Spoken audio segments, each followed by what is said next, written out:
1. A little bit of build-up on this one, so hang with me. My mom's co-worker's schedule changed and she was no longer able to drive her daughter, you, to school in the mornings. I had just landed an after-school job at the school you went to, so she asked if I could drive her each day and said that she would pay for it. She gave her $20 a day by her own choice to pay me, and my college was across the street and started 20 minutes after drop-off time, so this was easy, fast money. Well, my mom found out how much I got paid and told her to bump it down, so it went to $10. My mom then told her to bump it again, and eventually it was $5. I would have agreed with this if they were struggling on money, however, Yu's mom makes a lot of money. A lot. Well, after a few weeks, either Yu was stealing my pay, or they just stopped caring about paying me. Every now and then she would give me $5, but it ended up being like $5 every 2 weeks. Since this only took about 15 minutes extra out of my morning, I just let this go. After a few more weeks of me doing this for no pay go by, one day Yu comes to my car with her cousin Lo, and says Lo also needs rides to school now. Lo's dad normally drives her, but I guess they wanted the free rides now too. They go to the same school, so since nothing changes in my schedule, I agreed. Still not getting paid for this. I didn't have Lo's parents' numbers, but Yu's mom confirmed me this was approved. Eventually, Yu and Lo start calling me random hours of the day, asking me for rides across town. I mean, like rides that took an hour of my time, again for no pay. Yu had a rough childhood. She was an orphan in another country and adopted by my mom's co-worker later in life. Shortly after the adoption, her parents divorced. I don't know if it was the pity in me that kept me giving them free rides or what, but I did. To top this off, they started coming out last minute for school, which meant I ended up running from my college parking lot to my classroom to make it just in time for my classes. I repeatedly asked them to be earlier and they agreed, but nothing changed. This all went on for months. Well, as I mentioned, I worked at the school Yu and Lo went to. Every day, Monday to Friday, myself and only one other co-worker took over every kid kindergarten, 5th grade, the moment the after-school bell rang. There were 2 of us for over 100 students most days. Most kids had their parents come and pick them up by 3:30, and by 4 we were left with about 15 students. However, at 4, the leftover preschoolers and junior high students would join our group, usually about 5 from both groups, putting us to around 25 students. Yu and Lo were always picked up immediately after school, but not this day. They are 8th graders, and when I see the junior high students come into my classroom, I am surprised to see them, greet them, hand them popcorn, and they sit down to watch a movie I had on. About 15 minutes into them being there, Lo comes up to my desk and tells me her mom is here and they are leaving. I inform them that any kids in my program have to be signed out by their parent and her mom needs to come inside. She nods and goes back to sit with you. 2 minutes later, the classroom door slams open and a lady comes stomping up to my desk. This is a good time to remind you I have never met or talked to Lo's parents. This lady begins to berate me, telling me how it's ridiculous that she had to walk 1 minute to pick them up when they should be old enough to walk themselves. I explained that I could and would get fired if I let any child leave without the parent or an approved person signing them out. She continues to berate me, telling me I'm incompetent and should have brought the sign-out pad with the girls to her car. I explained that my coworker can't be left alone with the other 20 students. We weren't even supposed to be alone with 1 student. She scoffs at me, signs out both of them, and tells Yu and Lo to come, and they walk out. Yu and Lo must have told entitled mother who I was, because not even 2 minutes after they left the classroom, I got a text from Lo saying her mom is so sorry and had no idea who I was. I'm annoyed, but I shrug it off. I was not going to continue being their free Uber anymore after what had happened. There were only a few weeks left in this semester, so I figured I would give them a ride to school still, but that's it. The next morning, I went to pick them up, and Yu gets in the car alone. She mentioned Lo's dad is driving her to school now. As I'm about to pull away from the shared house, I see Lo and her dad come out to their car. Lo's dad waves at me with a very sheepish look. You ended up transferring schools the next year, so I stopped driving them both altogether. Every now and then, they attempted to text me for free rides to restaurants or friends' houses, but honestly, I ghosted them. I don't blame them for Lo's EM's actions. However, I was tired of not getting paid, and didn't feel like fighting them for it.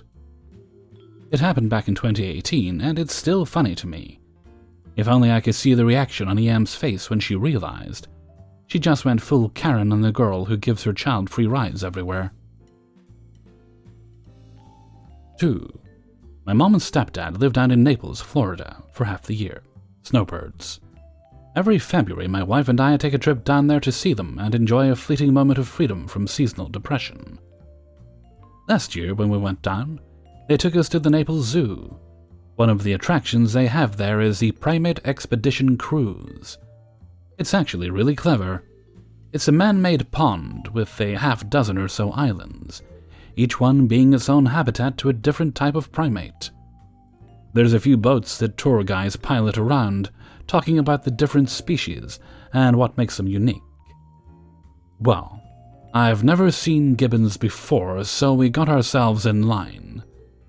A few moments later, we were joined by the antagonist of our story, entitled Mom, 40s, and her daughter, 5-ish. At first, there was nothing amiss.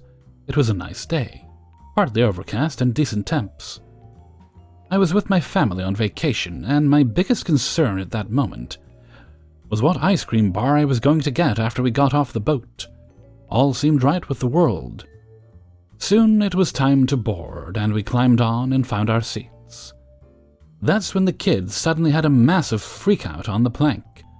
She does not want to get on the boat, and is screaming the scream that only little kids are capable of. That special kind of primordial and inescapable wail that permeates your eardrums and touches the part of your brain that contains an incredibly deep capacity for exceptional violence, locked safely away from the rest of the world for its safety. The kid did not want to be on the boat. Something about it freaked her right out. Understandable, water's murky, and who fucking knows? Could be monsters down there. I taught kids her age how to swim in water just like this for 4 years, I get it. EM, however, doesn't and refused to get off. EM said that she waited in line that whole time, and she wanted to go see the monkeys. The kid, terrified and unable to communicate any other way, just sat there and screamed. The staff went to EM and said, "Look, this has to stop. She either calms down or you get off before we set off. It's not fair for everyone else. It's a 20-minute ride. Is she going to be okay?" And sure enough, EM just said, "She'll be fine." EM manages to get the kid to calm down enough to quietly sit in her seat by grabbing her by the arm and forcing her to do so. This didn't sit right with any of us, and a few older women spoke up, only for EM to snap at them to mind their business. My kid, my parenting style, blah blah blah. At this point, all the passengers are pissed and giving the staff looks like, dude, just put them off.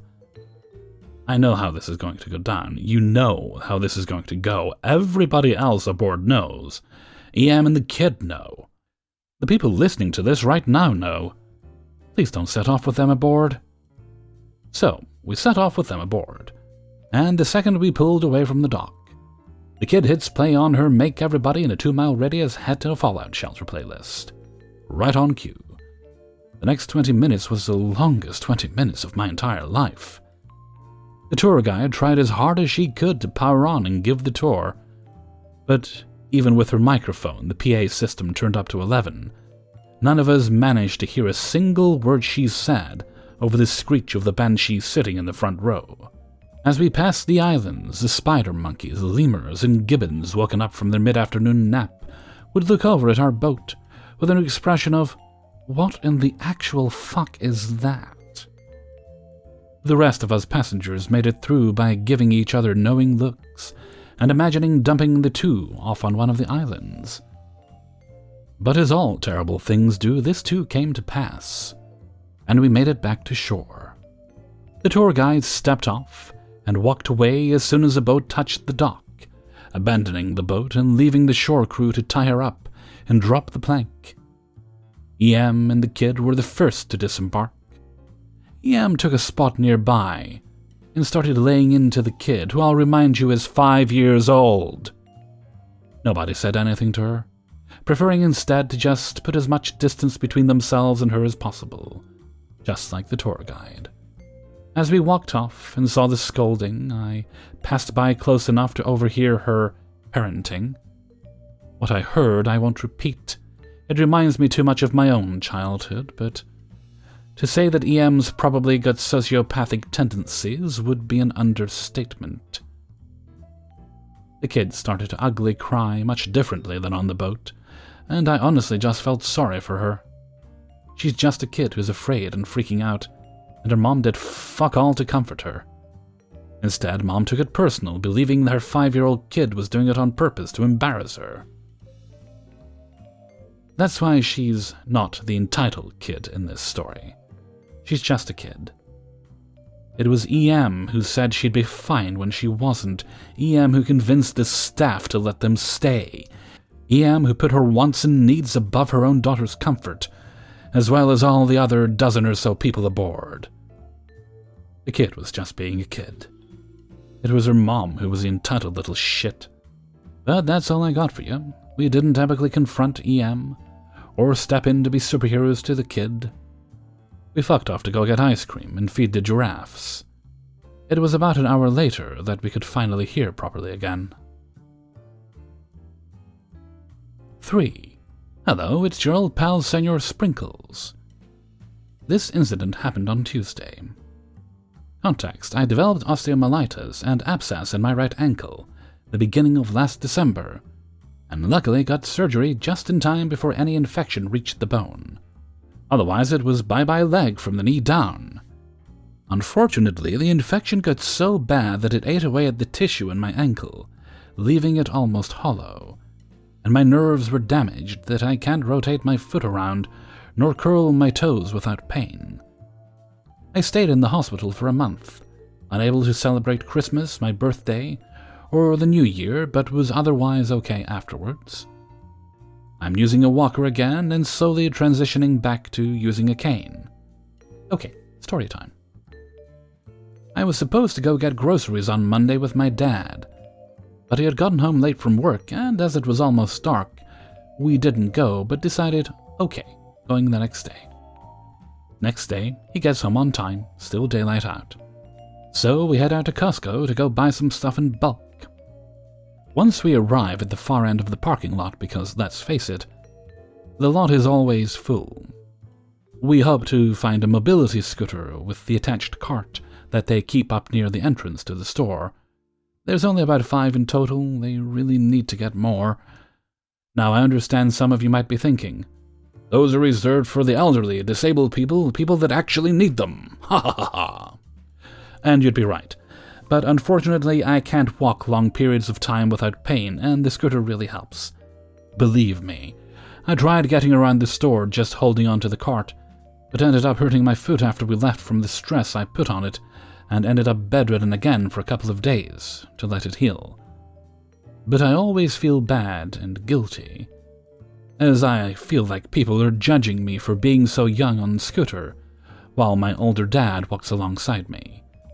Luckily, there was an older woman on a scooter finishing loading her trunk near where we parked, so I asked if I could use the scooter after she was finished. She was lovely and said absolutely, and I helped her load her groceries and assisted her into getting into her car. I thanked her, wished her a wonderful day, and off to the races I go on the scooter. Fast forward. Nothing eventful, much as we do our shopping until we start heading to the checkout, when this woman runs in front of me, and I immediately stop to avoid hitting her, my body whipping forward from the sudden stop and hitting my stomach. Conversation as follows. You know, those are for the elderly. You need to get off and get a cart. I know they're for the elderly and disabled. So you need to get off then. Someone else I don't need to do anything. I have trouble walking, and that's all you need and get to know. Excuse me. I start to back up to get around her. She suddenly grabs onto the front end of the cart. No, stop. You kids need to learn to stop playing around with sensitive equipment. You're young. Just walk. Stop! Let go of my cart! A few other customers that were around look our way. The entitled woman lets go and storms off with an "Ugh!" My dad was a few feet away and about to say something before she walked off. Probably just to curse her out. We head off to the checkout, and I make some nice conversation about anime with the cashier, as he complimented my shirt. It was a Naruto shirt I got for Christmas. Then, back out to the lot, where we meet an older couple coming in. The man asks if we parked far, as he was in the same predicament we were, acquiring a cart. We said unfortunately so his wife told him to wait near the entrance, and she followed my dad and I to our car to get the scooter once we were finished unloading. She helped us unload and also complimented my shirt, and had a talk about how her kid was somehow learning Japanese from watching anime, and how to her it just sounds like complicated Spanish. We finish up. She takes the scooter. We thank each other and head off our separate ways. Oh, and the entitled woman? Well, dear listener, it just so happened that as I hobbled my way into the passenger seat, I see her and her kids mere feet away, unloading her groceries as well. Her own teenage son was driving in circles on a scooter, impeding the flow of cars driving through, trying to find a spot, and he's just dicking around like there's no tomorrow. I'll give her some credit, though, that she was scolding and yelling at him to get off and stop messing around, though didn't physically intervene. We pull out of our spot, but unfortunately she finished up quickly and we were stuck behind her. As we reached the end of the lane, her car just stood there at the stop sign for a good 3 minutes, not moving. Now a line was starting to form behind us, and my dad and a few others are honking their horns to get her to turn. She doesn't. People lay on their horns and she finally moves forward. Not the best story, but definitely an experience. I swear some people just want to watch the world burn. And Hellfreezer's note. PSA about invisible disabilities. Yes, they are a thing. Just because someone doesn't look like they have issues, it doesn't mean they don't. Whether they need a cane, like in the OP's case, or not. But you may also see people who are walking around, and they get into a chair or onto a scooter and such. That is because, in their case, while they can walk short distances, they may find they tire easily, and bad things will happen if they don't use such conveniences provided for people like them. If you'd like more information on the subject, I strongly recommend you search for Jessica Kellgren-Fozard. She and her wife both have a YouTube channel. It's mostly hers, but her wife's there quite a lot as well, where she focuses on many subjects, some of which include issues that affect the disabled community.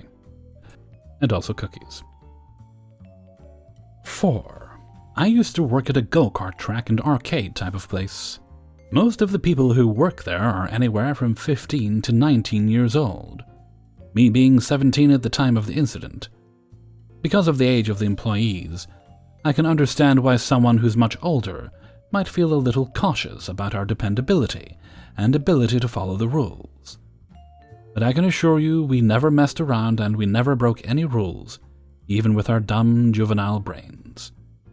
For the most part, we were good workers. I specifically worked the go-kart track. We had an outside and indoors track. I was working the outdoor track at the time. Big family of about 10 to 15 people walk up to the line and start getting into the go-karts. I stopped the one child and asked for her height because she looked too short to drive the go-kart. Turns out she was well below the height minimum. I told the entitled mother that her daughter can't drive, but since the go-kart has a 2-seater, she can still ride as a passenger with someone else in the cart driving her. The entitled mother and entitled dad, who seemingly showed up out of nowhere, was not having it. Apparently, they were here earlier in the day when I wasn't working, and the employee working there at the time let her daughter drive. I explained to her that my coworker made a mistake by letting her drive, and she shouldn't have driven the first time. And we will figure out which employee that was and reprimand them. I don't know if we did, but I just wanted to give her the peace of mind.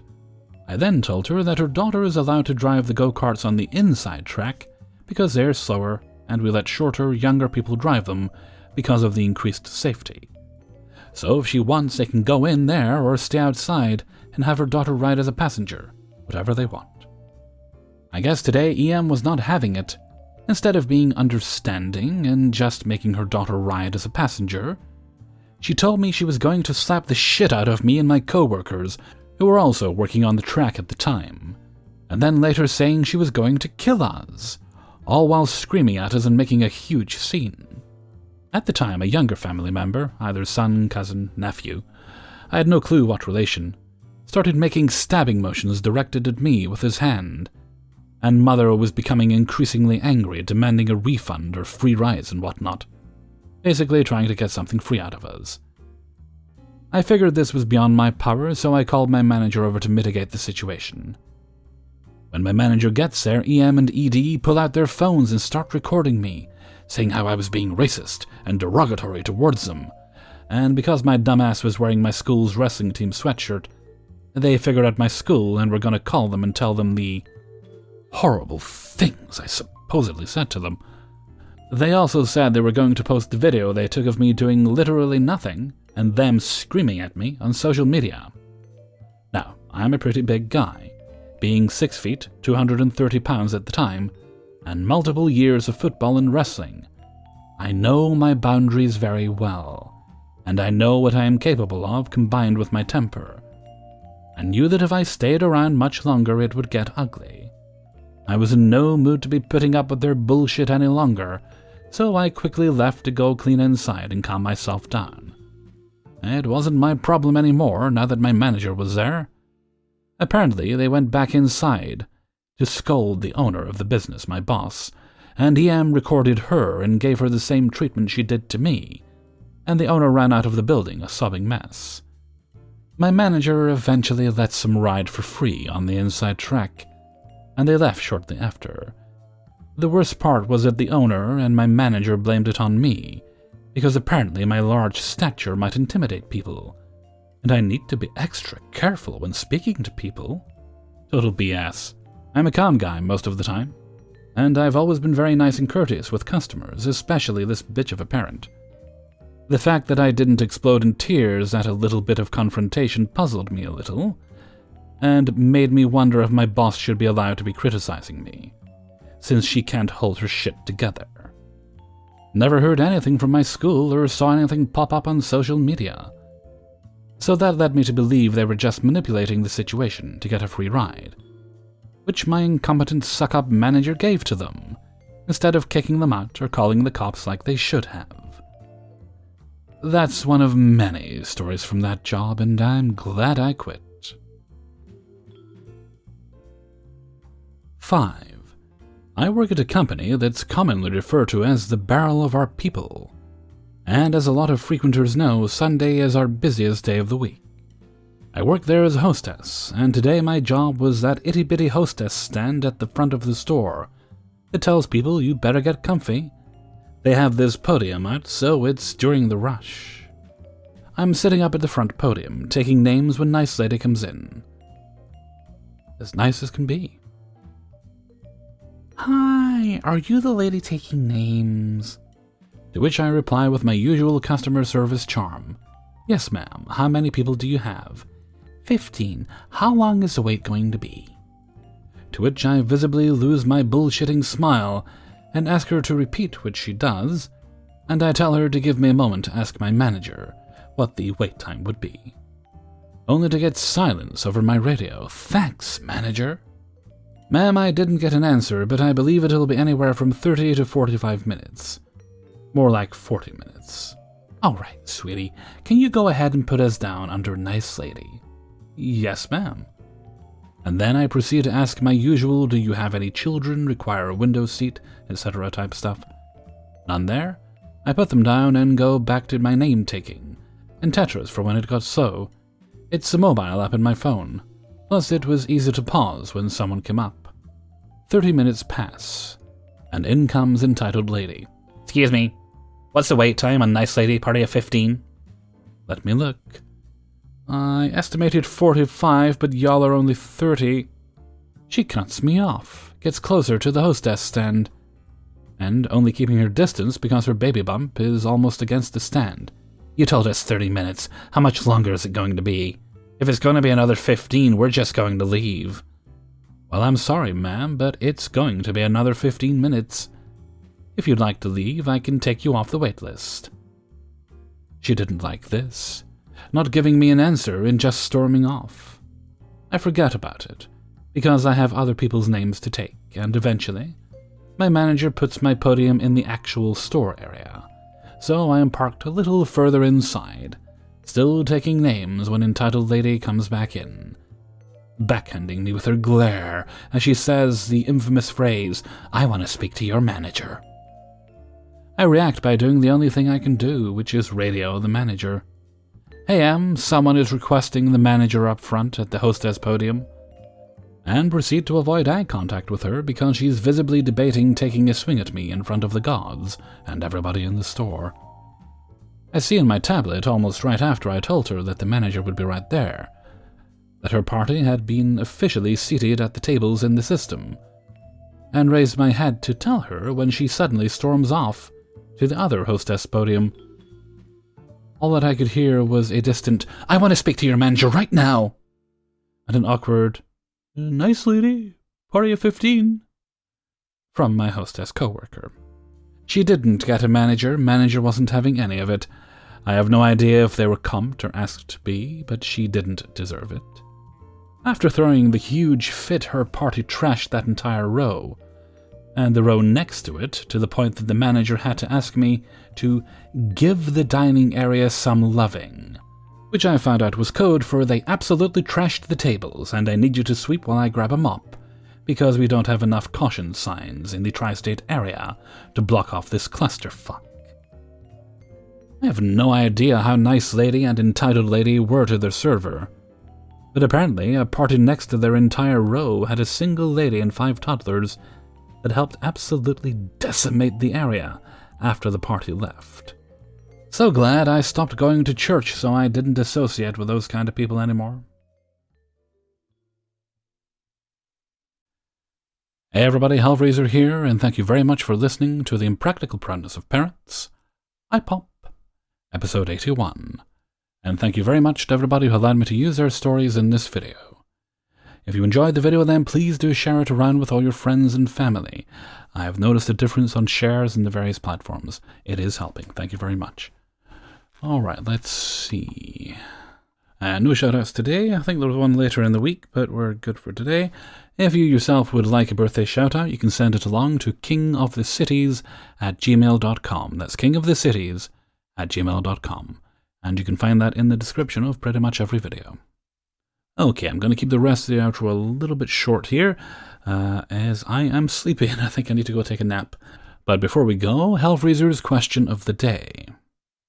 When you watch YouTube, do you do it on your smartphone, tablet, television, or some other way I haven't thought of? Maybe some of you use like your virtual reality headsets to watch it. Don't know how. The app doesn't really work that well. It was discontinued. But still, there are many ways. So, which is your preferred method? Just to give me an idea how people are watching it. Okay, and with that, I'm going to head off for now. So until next time, thank you very much for listening, and take very good care of yourself.